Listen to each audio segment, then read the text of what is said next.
Right now, as you sit perfectly still, the space between your hand and the screen is breathing.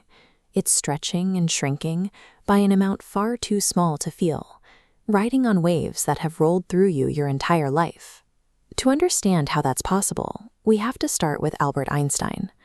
Over a century ago, his theory of general relativity claimed that space and time are not a fixed empty stage, but a single flexible geometry that can bend, curve, and ripple. This chart from the LIGO observatories shows what those ripples look like when they're fast and violent. In 2015, they felt the sharp fraction of a second shudder of two black holes merging, a sudden crash in the fabric of space.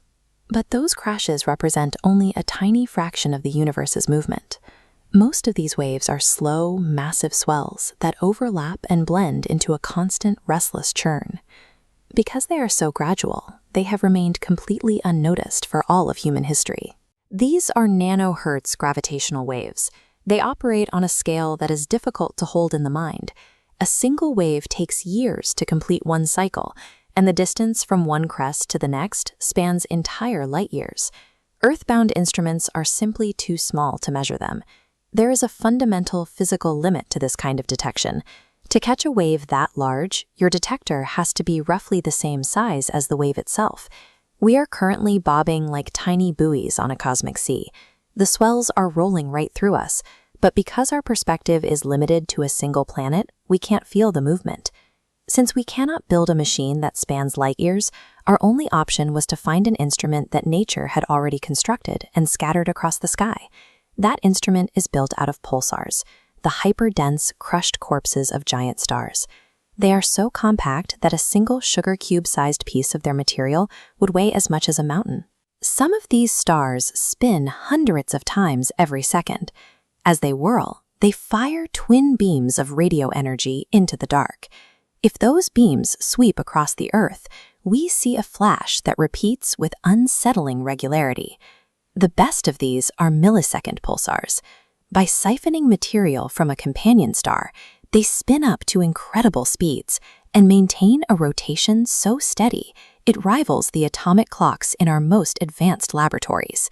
If you track a clock that perfect, any tiny disturbance in its ticking becomes a measurement of space itself.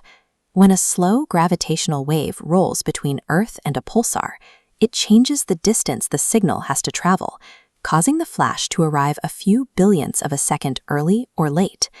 The NANOGrav collaboration used massive radio telescopes like this one to monitor an array of 67 reliable pulsars scattered across the galaxy. Because the waves they were hunting take years to pass, the team had to record pulse arrival times for 15 unbroken years. You cannot rush a measurement on this scale. You can only watch and wait for a pattern to emerge. To see the signal, they had to mathematically strip away a decade of noise, including interference from interstellar dust clouds and the slow wobble of the Earth as it moves around our solar system's center of mass. They were looking for a relationship first predicted in 1983. This theory, the Hellings-Downs curve, states that if gravitational waves are washing over the galaxy, the time emitters at any two pulsars must relate to one another based specifically on the angle between them in the sky. When the team plotted the correlation of over 2,000 pulsar pairs, the points followed that 1983 curve. The alignment shows that the entire galaxy is swaying in response to a background of gravitational waves. NANOGrav wasn't alone. Teams in Europe, Australia, India, and China use different telescopes and different sets of stars to reach the same conclusion. This consistency across independent groups turned the finding into a shared discovery of the universal hum. Stirring the ocean of spacetime on a scale of light years requires objects millions or billions of times the mass of our sun, supermassive black holes. Most large galaxies house one of these monsters. When two galaxies collide, their central black holes fall into a slow, doomed orbit that lasts for millions of years, radiating massive gravitational waves as they draw closer together. The signal we are hearing is a constant background murmur. It is the combined output of millions of these Titan pairs singing at once, stretching across the entire history of the cosmos. This hum is actually slightly louder than our simplest models predicted. This suggests that supermassive black holes may be more common than we assumed, or that they interact with the gas and stars of their galaxies in ways we are only beginning to map. This means the quiet stretching of space around you right now is an endless chord played by the largest objects that exist. It is a sound that has been rolling since galaxies first began to merge. We did not build the detector that caught it. We inherited a galaxy of dead stars and learned how to read their rhythm.